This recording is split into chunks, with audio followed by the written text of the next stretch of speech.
네, 안녕하십니까. 러너인바입니다. 오늘은 제가 저번에 한번 소개드렸던 베이퍼플라이 4에 대한 이제 롱텀 리뷰를 한번 해보려고 합니다. 베이퍼플라이 4를 리뷰해드리기 전에 하나 얘기 드려야 될 사항이 있습니다. 제가 원래 작년에 나이키 런제주에서 이제 목동 마라톤 교실과 함께 팀으로 나가서 저희가 우승을 했는데요. 그래서 올해 5월까지 원래는 나이키 제품을 어느 정도는 지원받기로 되어 있었습니다. 근데 타사 제품에 대한 리뷰나 이런 것들이 제한이 되다 보니까 저는 더 이상 받지 않는 걸로 얘기를 드렸고, 그래서 저는 정확하게 요 제품이나 혹은 앞으로의 뭐 나이키 제품이나 이런 것들도 다 제 돈으로 사서 한 거니까 그런 부분에 대해서는 뭐 광고나 이런 건 없다고 생각해 주시면 되겠습니다. 오늘까지 뛰어서 75km 정도를 제가 뛰었거든요. 그래서 이제 75km를 뛸 때 트레드밀 10km, 그 다음에 조깅 1번, 그 다음에 강한 지속주 2번 해서 총 70km를 제가 뛰었습니다. 그렇게 하고 나서 느낀 점과 제가 다른 것들과 비교를 한번 해드리려고 합니다. 저번에는 제가 요 신발에 대한 정확한 정보들이나 느낌에 대한 게 없어서 제가 알파플라이 3, 그 다음에 베이퍼플라이 3 이런 것들과 제가 비교를 해드렸는데요. 이제 제가 이거 신어보니까 이 신발이 추구하는 게 어떤 느낌이고 어떤 걸 원하는지 조금은 알 것 같아서 비슷한 것들과 한번 비교를 해드리려고 합니다. 한번 시작해 보도록 하겠습니다. 먼저 첫 번째로 제가 요것과 비교할 제품들에 대해서 한번 보여드리도록 하겠습니다. 요 베이퍼플라이 4 같은 경우에는 먼저 요 푸마의 디베이트 나이트로 엘리트 3가 저는 비교군이라고 생각합니다. 두 번째로는 파리스입니다. 이 제품입니다.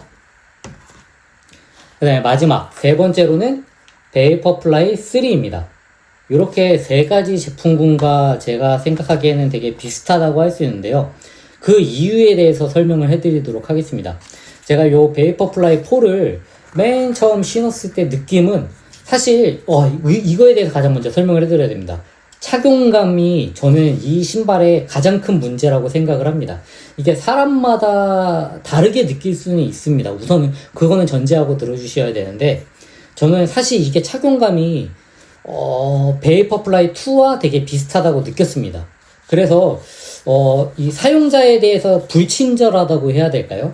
이게 신발을 넣을 때 우선은 끈을 이렇게 넓히고 그 다음에 요 위쪽도 넓히고 다 넓혀야지만 빡빡하게 발이 들어갑니다. 그 다음에 발이 들어간 난 다음에도 요거를 쭉쭉쭉쭉 조이고 나서 이제 뛸 때 이거 자체가 이전에는 이 베이퍼플라이 3 같은 경우에는 여기가 이렇게 구멍이 많이 나 있고 그 다음에 얘 자체가 약간 흐물흐물하는 느낌들이 있었습니다. 이게 아마 플라이니트 소재일 겁니다. 요 소재였는데 이게 베이퍼플라이 4에 오면서 소재가 제가 정확하게는 뭔지 모르겠는데 이게 플라이니트를 아마 포기한 걸로 생각이 됩니다. 그래서 이게 모양상으로는 어떤지 모르겠는데 제가 생각하기에는 베이퍼플라이 2 그 빳빳했던 느낌과 되게 유사해졌습니다. 그래서 유연성이 상당히 떨어진다. 그래서 이걸 신었을 때 느낌이 그다지 친절하지 못하다. 장점은 그만큼 잘 잡아주겠죠.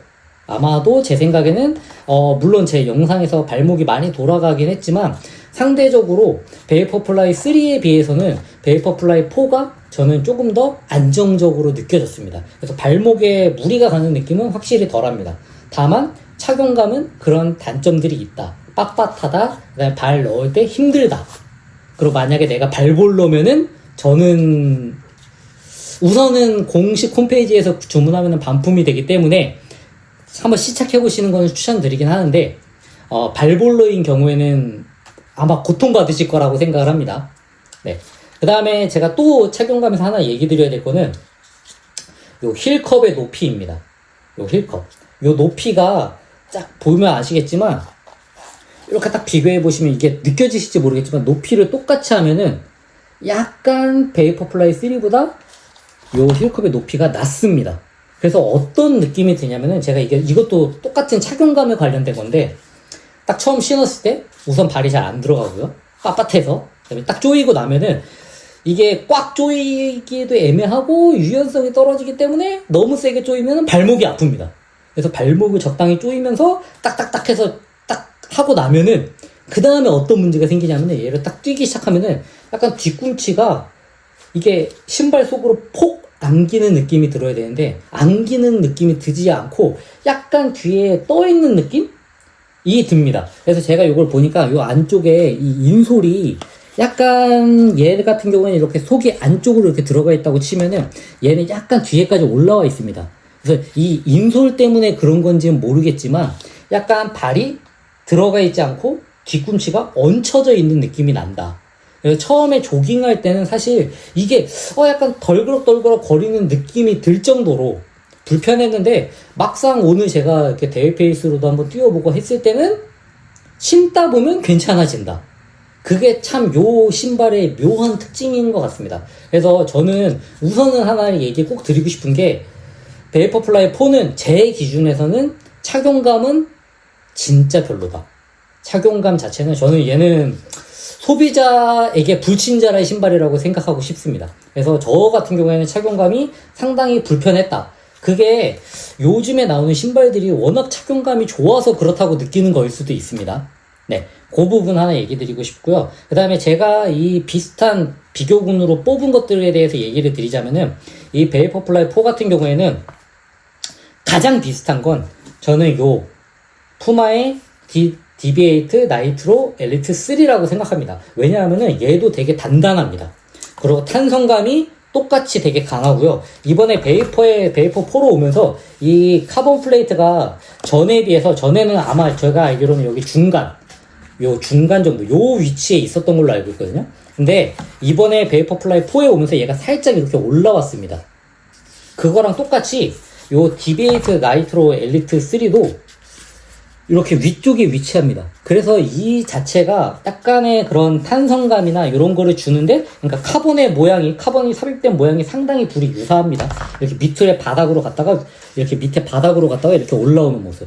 그런 부분에서 반발력이나 이 탄성감이나 이런 것들이 되게 비슷하다, 둘이. 그리고 제가 생각하기엔 이 로커의 이 각도도 거의 비슷한 것 같습니다. 그래서 그런 부분이 비슷하다고 느꼈고, 그 다음에 또 제가 비슷하다고 느끼는 제품 중에 하나는 이 메타스피드 스카이 파리스인데, 요 제품 같은 경우에도 보면은 다른 거에 비해서 얘도 이렇게 뒤쪽에 카본이 요 접힌 부분 있죠, 여기. 요 부분이 아마 카본이 이렇게 들어갈 겁니다. 얘도 뒤꿈치에서 카본 플레이트가 상당히 위쪽으로 올라가 있다. 그리고 얘도 무게가 베이퍼플라이 4랑 상당히 유사할 겁니다.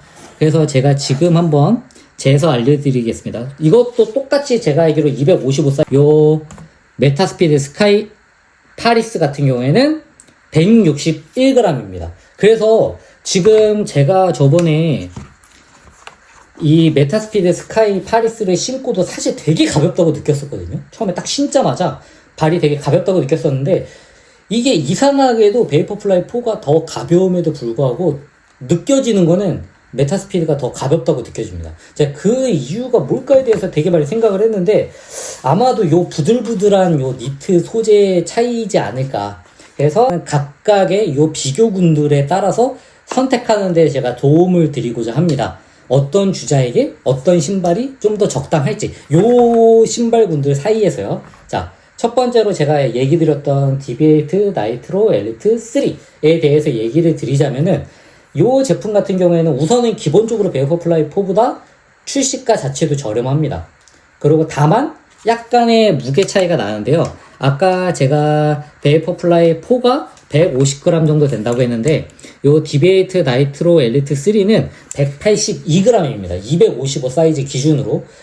물론 가벼운 편이지만 요 제품군들 사이에서는 조금 무게가 있다라고 생각을 해주시면 되고요. 요 제품 같은 경우에는 첫 번째 장점, 가격이 상대적으로 요 사이에서 저렴하다. 그러니까 베이퍼플라이 4보다 저렴하다. 그 다음에 저는 이 신발의 가장 마음에 드는 점은 뭐냐면 착용감이 좋습니다. 무슨 얘기냐면 신발을 넣었을 때, 신발에 발을 넣었을 때 요 패딩 자체도 다른 제품들과 비교해서 훨씬 이게 두텁게 들어가 있습니다. 이 혀 같은 경우에도 훨씬 두텁게 들어가 있고, 신발끈의 소재 자체도 약간 탄성을 가지고 있어서 발을 넣는데 그렇게 어려움이 없다. 그리고 착용감 자체도 폭 안기는 느낌이 든다 라고 생각해서 만약에 제가 생각하기에는 조금 내가 빠른 주자이고 그 다음에 편한 이런 신발감 이런 것들을 좋아한다. 그리고 제가 알기로는 이게 푸마 중에서는 조금 발볼이 그나마 넓게 나온 걸로 알고 있습니다. 푸마가 원래 칼발로 되게 유명한데 그나마 조금 넓게 나온 걸로 알고 있고 이 제품 같은 경우에는 그런 특징을 가지고 있다. 가격이 저렴하다. 그 다음에 착용감이 우수하다. 다만 살짝 무게가 있다. 요 비슷한 제품군에 비해서는 그게 푸마를 선택하는 기준이 될 것 같습니다. 자, 두 번째로 메타스피드 스카이 파리스의 기준 같은 경우에는 우선은 첫 번째로는 얘의 특징 같은 경우에는 가볍다. 물론 얘보단 무겁지만 그래도 가볍다. 그 다음에 통기성이 어마어마하게 좋다. 그래서 겨울에 춥다. 라는 그 단점이고요. 그 다음에 요 느낌 자체가 발 구름 자체가 얘는 되게 경쾌합니다. 그래서 이게 반발력이 막 그렇게 엄청나게 강한 느낌. 그러니까 얘는 진짜 말 그대로 얘나 베이퍼플라이 4나 푸마 같은 경우에는 그냥 막 딱 치고 바로 튕겨 올라오는 느낌이라면은 얘는 적절한 경쾌함을 가지고 있다. 저는 얘를 어떻게 평가했냐면요. 베이퍼플라이 3의 안정적인 상위 버전이다. 라고 생각해 주시면 될 것 같습니다. 그다음 마지막 세 번째로 평가할 거는 베이퍼플라이 3입니다. 사실 얘는 많은 분들이 이제 혹평을 하기도 했던 신발인데요. 저는 그래도 잘 신었었는데 요 제품의 특징은 뭐냐 하면은 그래도 무게가 167g입니다. 그래서 베이퍼플라이와 상당히 베이퍼플라이가 아니라 요 아식스 메타스피드 스카이와 상당히 비슷한 정도의 가벼운 느낌이다. 그리고 요 소재 자체가 부들부들하다. 외피가 대신에 발목을 잡아주는 역할이 덜하기 때문에 발목에 상당한 무리가 갈 수 있다. 그치만 장점은 요즘에 아울렛이나 이런 데 가면은 아주 저렴하게 구매를 할 수도 있다. 제가 알기로는 15만원, 16만원까지도 풀린 걸로 알고 있습니다. 그래서 그런 장점들을 가지고 있다. 그 다음 마지막으로 베이퍼플라이 4는 지금 제가 생각하기에는 요 비교군들 중에서는 착용감을 제외하고는 가장 우수하다. 가볍고 반발력이 좋고 말랑말랑하면서도 탱탱하고 그 다음에 발목도 잘 잡아주고 다만 착용감 플러스 지금 구하기가 어려운 것 플러스 가격 이런 점이 단점이라고 할 수 있겠습니다. 그렇지만 요 빅스우시를 보면은 나도 모르게 구매하고 싶어지게 되는 그리고 제가 하나 얘기 드릴 거는 내구성도 제가 생각하기에는 알파플라이 3보다 훨씬 훌륭할 것으로 예상됩니다.